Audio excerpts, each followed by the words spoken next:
Simple Kamran بات ہے۔ مرتضیٰ صاحب نے کہا کہ آپ سے JUI نے گزارش کی کہ مذاکرات سے متعلق آپ وضاحت پیش کریں، اور اس کے بعد آپ نے جواب ہی نہیں دیا، کوئی وضاحت دی ہی نہیں، اور اس کے بعد انہوں نے اپنے راستے علیحدہ کیے، اور اب وہ اپنی سیاسی JUI کے سیاسی پلیٹ فارم ہے اسی سے اپوزیشن بھی کر رہے ہیں اور سیاست بھی کر رہے ہیں. تو اس کی کیا حقیقت ہے اس بات کی؟ دیکھیے اس کے اوپر تو ہمارے بالکل واضح موقف آیا ہے. اب بھی میں آپ کے سامنے کہہ رہا ہوں، ہماری آفیشیل اسٹیٹمنٹ یہی ہے کہ ہمارے اسٹیبلشمنٹ کے ساتھ کوئی رابطے یا کوئی مذاکرات نہیں ہو رہے. یہ آفیشیل اسٹیٹمنٹ ہے اور وہ آپ کے ساتھ نہیں تو یہ JUI کو بھی یہ وضاحت دی؟ JUI کے ساتھ معاملات اب آگے بڑھ رہے ہیں یا وہ بھی ڈیڈ لاک کا شکار ہیں اور اس وجہ سے وہ بھی ختم ہو گئے؟ نہیں، کوئی ختم تو نہیں ہوئی. باہر ان کی اپنی پالیٹکس سے وہ جس طرح جو مناسب سمجھتے ہیں. میں نے ان کے ساتھ ابھی باقاعدہ کوئی رابطہ نہیں ہوا ہے، تو جب کوئی بات ہو جائے گی تو پھر دیکھیں گے. لیکن اس وقت میں کہہ سکتا ہوں کہ جو ہمارا میسج ہے وہ ہر ایک کو ملا ہے، اور جو اگر وہ اس کے بارے میں بات کریں تو آپ کو پتا ہے کہ ہمارا تو آفیشیل اسٹیٹمنٹ اس کے اوپر آ چکا ہے کہ ہماری کوئی رابطہ نہیں ہوا. جی ٹھیک ہے، بہت شکریہ شاد صاحب. بھارتی میڈیا نے تو بھارت کے اندر ایک بڑی پینک سچویشن کریٹ کر دی ہے، اور وہ رپورٹ یہ کر رہے ہیں کہ پاکستان میں بھی بڑی پینک صورتحال ہے. لیکن جس طرح کی میمز پاکستان میں دیکھی جا رہی ہیں اور سوشل میڈیا پہ جو فلوٹ کر رہی ہیں، اب اس کا اعتراف انڈیا میں بھی ہو رہا ہے. دیکھیں پاکستانیوں کا رویہ ہمیشہ ایسا ہی رہا ہے. یہ تو ابھی خطرہ ہے نا جنگ کا یا ٹینشن کا آغاز ہوا ہے. 1965 کی جنگ جب ہو رہی تھی اس وقت بھی لوگ اپنی چھتوں پر، لاہور کے عوام چھتوں پر کھڑے ہو کے پتنگ بازی کر رہے تھے. اچھا. اور یہ جو 12 بور کی بندوقیں لے کر وہ چھت پہ کھڑے ہو جاتے تھے، کارتوس والی چھروں والی بندوق لے کے کھڑے ہوتے تھے کہ بھارتی جہاز آئے گا اور ہم اس کو اڑا دیں گے. اچھا. تو اس میں پاکستانیوں کا کوئی مقابلہ نہیں ہے. وہ تو ایک آپ کو یاد ہوگا کچھ سال پہلے ایک رپورٹ آئی تھی کہ جو خوش مزاج لوگ ہیں ان میں پاکستانیوں کا ایک نمبر تھا. پاکستان کوئی اس طرح کا، دیکھیں ہندوستان انڈیا کے بارے میں ایک دو چیزیں آپ سمجھ لیں. ایک تو ان کے مزاج کے اندر ایک خست اور ایک خفگی ہے، کمینگی کہنا چاہیے، ایک سازش، خواہ ہر وقت سازشی تھیوریز اور سازش کرتے رہنا، سازشی انداز، یہ اس میں کوئی شک نہیں ہے. وہ ایک قومی مزاج بن چکا ہے.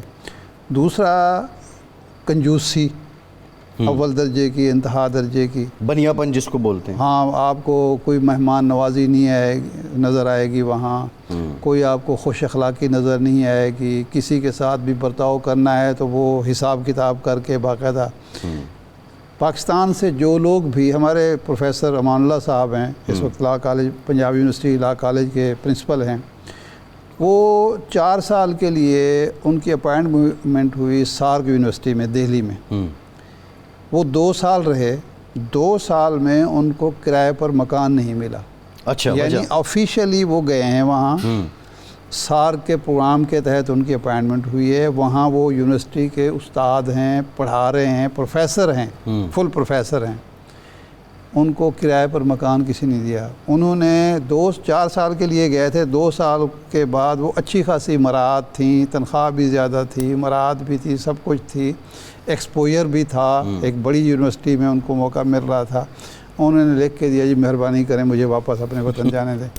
یعنی وہ کہتے ہیں کہ جی میں کسی کے ساتھ گیا ہوں. یہ مجھے خود امریکہ میں تجربہ ہوا، باہر تجربہ ہوا. تو وہ یہ ہے کہ پروفیسر صاحب 2-3 گئے ہیں تو ان سب کی کوشش ہوتی تھی کہ ڈاکٹر امان اللہ کو بل دینا پڑے. یعنی لے کے وہ گئے ہیں دعوت پہ، ہوٹل میں گئے ہیں، ریسٹوران میں کھانا کھایا ہے، اور کوئی بل بھی بہت زیادہ نہیں، 1,500-2 ہزار کا بل ہے. لیکن وہ بھی، لیکن ارشاد صاحب اس میں اگر انڈیا میں دیکھا جائے کوئی تھوڑی سی جیدار قوم ہے تو وہ ہمارے سکھ بھائی ہیں. ہاں، وہ اس معاملے میں مہمان نوازی میں بھی اور کھانے پلانے میں بھی وہ پنجاب کا ایک کلچر ہے. وہ پنجاب کے کلچر کی وجہ سے. اچھا، آپ وہ سکھوں کا ذکر ہو گیا.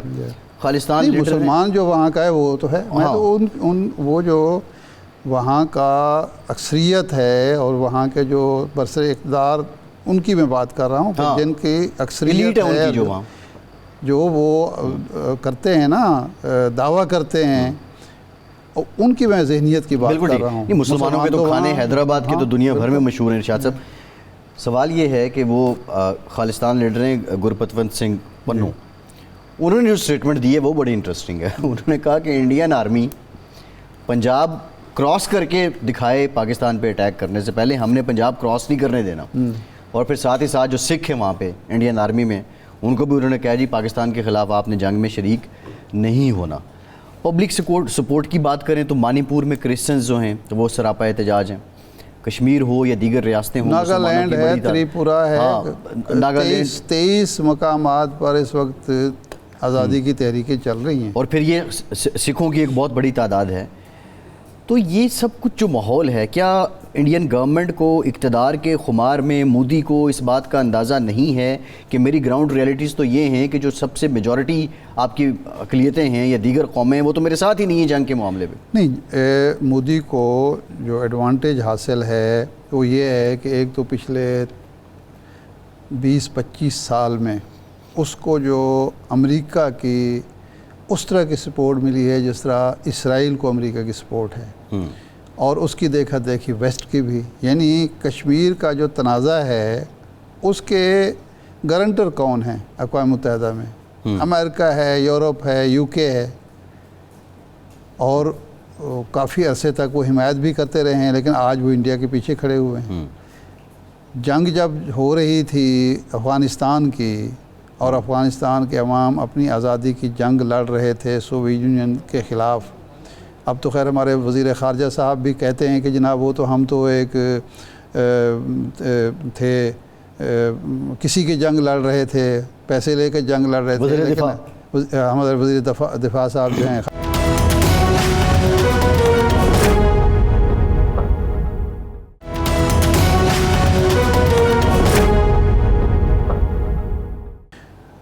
اس وقت جب یہ جنگ لڑی جا رہی تھی، افغان عوام پر ایک سپر پاور نے حملہ کیا تھا، اس کا اقتدار اعلیٰ جو تھا اس پر قبضہ ہو گیا تھا، وہ جنگ لڑ رہے تھے اور پاکستان اس کی حمایت کر رہا تھا. بھارت تو اس وقت یورپ کے اور عالمی برادری کے اور امریکہ کے اور پاکستان کے خلاف کھڑا تھا، جارے ملک کے ساتھ کھڑا ہوا تھا. لیکن بعد میں یہ ہوا کہ جب مطلب نکل گیا امریکہ کا اور یورپ کا تو وہ اس کے ساتھ کھڑے ہو گئے، اور دہشت گردی میں 80,000 جانوں کی قربانی ہم نے دی، اور وہ فال آؤٹ تھا اس جنگ کا جو امریکی جو افغانستان کی جنگ تھی، اس کے نتیجے میں یہ ہمیں سارا کچھ بھگتنا پڑا. لیکن اب اس کا فائدہ بھارت اٹھا رہا ہے. دوسرا یہ ہوا کہ جو مالی اور معاشی طور پر، اقتصادی طور پر وہاں استحکام آیا اور اس کو ایک ایڈوانٹیج حاصل ہوا، اس کا وہ فائدہ اٹھا رہا ہے کہ اب ہمارے دوست ممالک بھی دوستی ہم سے رکھتے ہیں، سرمایہ کاری وہاں کرتے ہیں، تو یہ اس کا فائدہ تو وہ اٹھا رہا ہے. ارشاد صاحب جو خطرناک پہلو ہے جو اسرائیل نے بھی برتا ہے کہ مائٹ از رائٹ والی پالیسی اگر انڈیا سمجھتا ہے کہ وہ چلا لے گا تو وہ کسی خوش فہمی میں نہیں. دیکھیں اسرائیل کے مقابلے میں نہت فلسطینی ہیں، نہت فلسطینی، یہی میرا آرگومنٹ ہے. پاکستان 25 کروڑ کی آبادی کا ملک ہے. پاکستان ایک نیوکلیر پاور ہے.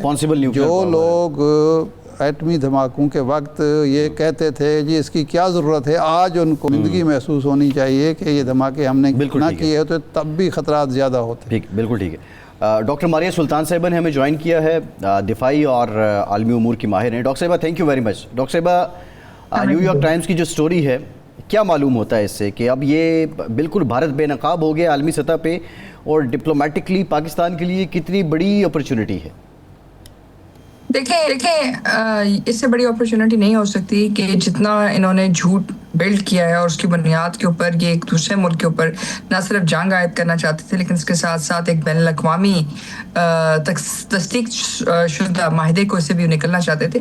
یہ تمام چیزیں ہندوستان کے جو اصلی رنگ ہے اس کو انہوں نے بے نقاب کیا. دوسری بات یہ کہ اس سے ایک بہت بڑی جو چیز نکلی ہے وہ یہ ہے کہ ہندوستان جو ہے کسی بھی بین الاقوامی معاہدے کے قابل نہیں ہے. کہ آج اگر وہ سنتاس معاہدے سے نکلنا چاہتے ہیں کوئی بھی وجہ بنا کر، تو کل کوئی بھی جو انہوں نے معاہدہ کیا کسی بھی ملک کے ساتھ، چاہے اس کے پیچھے کوئی بھی گارنٹر ہے، اس کی کوئی وقت نہیں ہے. اس کا مطلب یہ ہے کہ جو بھی انویسٹمنٹ کرے گا ہندوستان کے اندر، وہ صرف اور صرف ہندوستان کی حکومت کی مرہون ملت ہے، اور اس کی کوئی ایک طرح سے کوئی گارنٹی نہیں ہے، نہ انڈین اسٹیٹ کی کوئی گارنٹی کا کوئی مطلب ہے.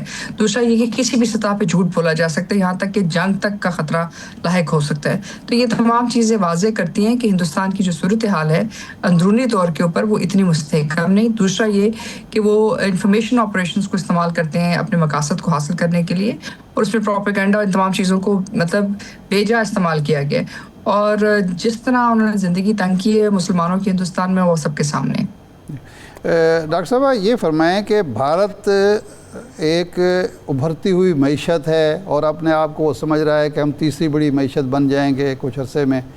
ایسی صورت میں اتنا بڑا رسک اس نے لیا ہے، ظاہر پاکستان کو تو وہ نقصان پہنچانا چاہتا ہے، اپنی معیشت کو داؤ پر لگا کر، سرمایہ کاری کو داؤ پر لگا کر، اپنے نیریٹو کو کہ جی مقبوضہ کشمیر میں ہم نے امن قائم کر دیا ہے، وہ اتنا بڑا رسک کیوں لے رہا ہے؟ ایڈونچر کیوں کیا اس نے اور کیوں کرنا چاہتا ہے؟ اس کے مقاصد کیا نظر آتے ہیں؟ آپ نے بڑا اہم سوال کیا. دیکھیں ان کی پوری کوشش یہ رہی تھی کہ جب 9/11 ہوا تو اس کے بعد مسئلہ کشمیر کو وہ کسی طرح دہشت گردی کے زمرے میں کھڑا کر دیتے، اور اس میں ان کو کچھ حد تک کامیابی بھی حاصل ہوئی، کیونکہ 2001 سے لے کر 2019 تک بڑی حد تک ہندوستان کا جو موقف تھا وہ ایک یا دوسری طرح مانا گیا. لیکن 2019 میں جب 5 اگست 2019 کو وہ جموں اور کشمیر ری آرگنائزیشن ایکٹ لے کے آئے، تو یہ بات دنیا کے سامنے واضح ہوگی کہ در حقیقت ہندوستان نے یہ مفروضہ استعمال کیا، مختلف قسم کے بیانیے بنائے صرف اس لیے تاکہ مقبوضہ کشمیر کو وہ اپنے اندر ضم کر سکے.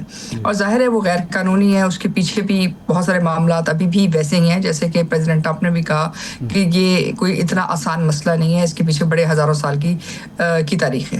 دوسرا ان کا مسئلہ یہ تھا کہ ان کا خیال یہ تھا کہ اس طرح جو ہے اگر یہ دہشت گردی کی مہم جوئی کے ساتھ اس کو باندھ دیں گے تو اس سے ہندوستان کی طاقت کو واضح کر سکیں گے. ایک دوسرا ان کا خیال یہ تھا کہ اس کی آڑ میں بہت سارا جو اس وقت جے ڈی وینس کے ساتھ جنہوں نے مختلف قسم کے معاہدے کیے ہیں، جس میں 500 بلین جو ہے اکانومی بنانا چاہتے ہیں ہندوستان کو 2025 سے لے کے 2030 تک، اس کو محفوظ کرنا چاہتے تھے. پھر ساتھ ہی ساتھ وہ تنقید نہیں حاصل کرنا چاہتے تھے کہ وہ اب جو ہے دفاعی اعتبار سے امریکہ کے ساتھ جڑ چکے ہیں، اور امریکہ کے ان کو نہ صرف ہتھیار خریدنے ہوں گے بلکہ اس کے ساتھ ساتھ امریکن جوائنٹ ڈیفینس پروڈکشن کو بھی ان کو ایکسیپٹ کرنا پڑے گا. یہ تمام چیزیں وہ کسی صورت نہ دنیا کو بتانا چاہتے تھے، اور خاص طور پہ یہ جو بھی ٹیرف وار چل رہی ہے چائنا اور امریکہ کے درمیان، اس کے اندر بھی طرفداری نہیں کرنا چاہتے. تو ایسی صورتحال میں ایک چھوٹی سی جنگ کر کے، مہم جوئی کر کے، وہ یہ چاہتے تھے کہ اندرونی طور پہ ان فنڈز کو ڈائیورٹ کر سکیں. لیکن ظاہر ہے اس کے لیے بہت ضروری ایک چیز تھی جو پاکستان نے ان کو نہ کھیلنے دی ہے نہ کرنے دی ہے. وہ یہ ہے کہ پاکستان نے کہا کہ آپ جنگ شروع کر سکتے ہیں، ہم آپ کے اس حق کو مانتے ہیں، لیکن اس کا جو جواب ہے وہ پاکستان اپنی مرضی سے دے گا، اور جہاں دے گا، کس سطح پہ دے گا، کیسے دے گا، اس کا فیصلہ بھی پاکستان کرے گا. تو پہلی بات. دوسری بات یہ کہ جنگ اگر آپ شمال میں شروع کرتے ہیں تو ہمارے پہ یہ پابندی نہیں ہے کہ ہم اپنے ہی مسلمان کشمیری بھائیوں کے اوپر دوسری طرف جنگ کریں. ہم جنگ وہاں لے کے جائیں گے جہاں ہندوستان کو خطرہ ہوگا، تو ہم شمال کے بجائے جنوب میں کریں گے، ہم سینٹر میں کریں گے. جب آپ سینٹر اور جنوب میں لے کے جاتے ہیں تو پھر ان کی تجارتی جو مراکز ہیں ان سب کے اوپر بہت امپیکٹ آتا ہے.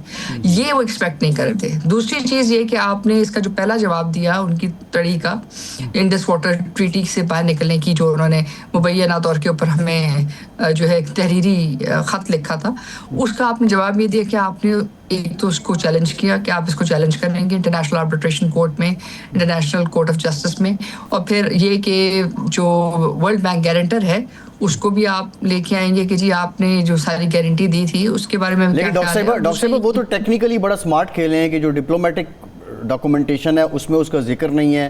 ان کی جل شکتی کی وزارت نے پاکستان کے سیکریٹری واٹر کو اور واٹر کمشنر کو خط لکھ دیا ہے، تو وہ تو مطلب ایک بلف کر رہے ہیں اپنی پبلک کو. تو کیا اس میں وہ کامیاب ہوئے؟